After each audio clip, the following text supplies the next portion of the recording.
So just arrived the world's best-selling plug-in hybrid electric vehicle for 2019. This is the 2020 Mitsubishi Outlander PHEV GT Super all-wheel control. It just arrived. Let's get started. So I just got it today. I went out for one errand so I can get an idea and give you something in terms of how it drives initially. Went to Starbucks, got some groceries. Anyways, I'm back. So this is obviously a 5-passenger plug-in hybrid electric vehicle SUV. Has two trim levels, SEL and GT. Luckily we had the GT, which means we've got all the bells and whistles. Both trim levels are powered by a 2-liter 4-cylinder engine, which gets 117 horsepower, joined by two 60-kilowatt electric motors at each axle. So this gives the combined horsepower at 190. Electric power is stored in a 12-kilowatt lithium-ion battery pack. And we are rolling on standard 18-inch alloy wheels. So here's what's new. Most advanced safety features are now standard on the base model. The GT Premium Interior Package debuts, which we have, a larger infotainment screen, and this is part of the third Outlander generation that was introduced in 2014. Has lots of standard features, can travel up to 22 miles solely on electric battery charge, has a sophisticated all-wheel drive system offering stability on slippery surfaces. A couple of the exterior features include LED low and high beam headlights, LED daytime running lights, as well as fog lights, and of course LED tail lights. There's plenty of chrome side window molding, dark chrome grille accents, body colored side mirrors with turn indicators, and power folding side mirrors as well, just to name a few. And there's also the power sunroof, roof spoiler. Yeah, you get the idea. Unlike a regular Outlander though, it doesn't offer a third row, just two. Speaking of, let's take a look at the cargo space and volume. To me, this looks impressive. 30 cubic feet of cargo volume behind the back row. You can lift up this floorboard to reveal your plug-in, your cable, also a jack kit. So you've got this stuff back here. I won't open it now since I just got it, but I will open it later.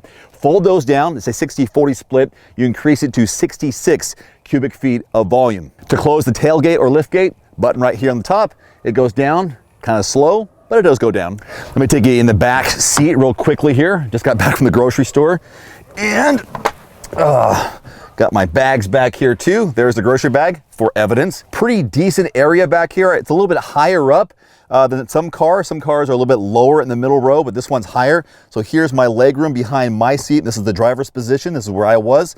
So it's a decent amount for a mid-size SUV. And they've got this really cool stitching here on the inside. It's kind of dark right now, but oh, there you go. So here's some of that quilted looking stitching they have on this GT interior trim level. Nice. Also features a USB in the back for the passengers there. Here's a quick look at the cabin. They do also offer a slider there for the sunroof. There is a fold down armrest here for the back two passengers. Hope you can kind of see that. Just two cup holders right there. All right, let's keep going. It has this smart key or proximity key. So if you have the key on you, this little black thing right here, you press it, locks it up, the mirrors close up, press it again, and it opens up. Pretty nifty, right? All right, let's go in, I'll start it up, which you won't hear much, not initially. It has something called an acoustic vehicle alert system, I think it's called. Because we have a hybrid quiet vehicle when you're driving on the road, they have a sound they emit so people know you're around. I was at the grocery store and I was just thinking, oh yeah, as I back up, this car is so quiet. Oh, and I look in the sheet, oh, this acoustic vehicle alert system, something along those lines. So this screen here, larger infotainment screen, 8 inches. Nice color graphics on it for the most part. And a lot of this is touchscreen. I got these gloves here that are kind of touchscreen, so allows me to touch. So I can turn the volume up there. Very simple and straightforward when it comes to the home button. So look at that, there's not much there. These graphics seem a little bit dated, although when you go to the media, then it looks okay. But I don't know, I'm not quite sold on this infotainment system just yet, but it has heated seats down below, blind spot information right here. So a car comes in your blind spot, then you'll see a little spot there in the instrument cluster letting you know that's on.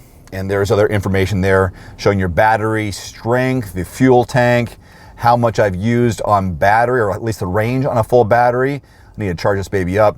And then fuel tank, 199 miles. They say it's 23 or 25 miles on gasoline is the average, and then 73 if you use a combination of gasoline and electric. Again, just got it, but that's what the sheet said. The steering wheel mounted controls, I'm still getting used to this here. This button here, this little camera button should turn on, there it is, yep.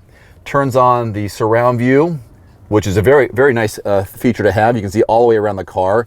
This also, if I don't want to do that, when I put it in reverse, and this is kind of funky. So over here, you have to press the P button to put it in park. So as you go forward, that puts me in reverse. Now I'm in reverse. Down 1 to neutral, down over and back is drive. And these are the types of brake regenerative braking that you can do with the vehicle. Anyways, when you want to put it in a park, you don't just like go forward. You have to push the button, the P button, which is kind of strange and a little bit awkward to get your hand around to hit the P button. Just a P button, that sounds funny. Here, twin motor, 4-wheel lock. So this is your super all-wheel control, I believe, and then there's the EV button, drive in EV mode. They got an automatic park brake here, so it holds it. I can feel the brake going in now. There's your USB port. Paddle shifters, they give you some paddle shifters if you want to have fun with that. There's your audio controls for the radio, Bluetooth on this right side here, left side, and then cruise control options there. The push button start. I do like the seat design with this quilted look, not only on the seats, but also on the door panel. Some shininess inside. Price point on this is between $36,000 and $42,000. Of course, SEL versus the GT trim level. Driving it, I've always noticed this about Mitsubishis.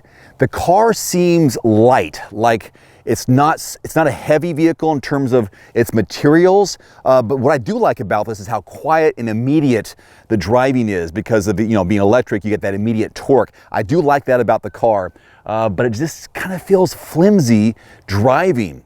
It's easy to maneuver in and out of the grocery store parking lot, which is nice. Smooth driving when it comes to that. Acceleration, a little bit challenging, but again, this is my first impressions because the car just arrived, but I want to give you a quick look before I take my full week of driving it, and then I'll give you a full drive and review of this 2020 Mitsubishi Outlander PHEV GT Super all-wheel control. That's a long label, isn't it? Anyways, thanks for watching. Stay tuned. More to come. Adios. One more thing before you go. I've added links in the description below to some of the best-selling automotive accessories and products on Amazon right now, plus links to some of the product reviews I've done. You can find it in the description below this video. And if you don't mind, take a couple of seconds and click that subscribe button. I'm uploading 2, 3, sometimes 4 new videos every week, and I don't want you to miss anything, plus it helps support my channel. As always, if you have any constructive criticism, thoughts, or suggestions about my video, please leave it in the comments section below.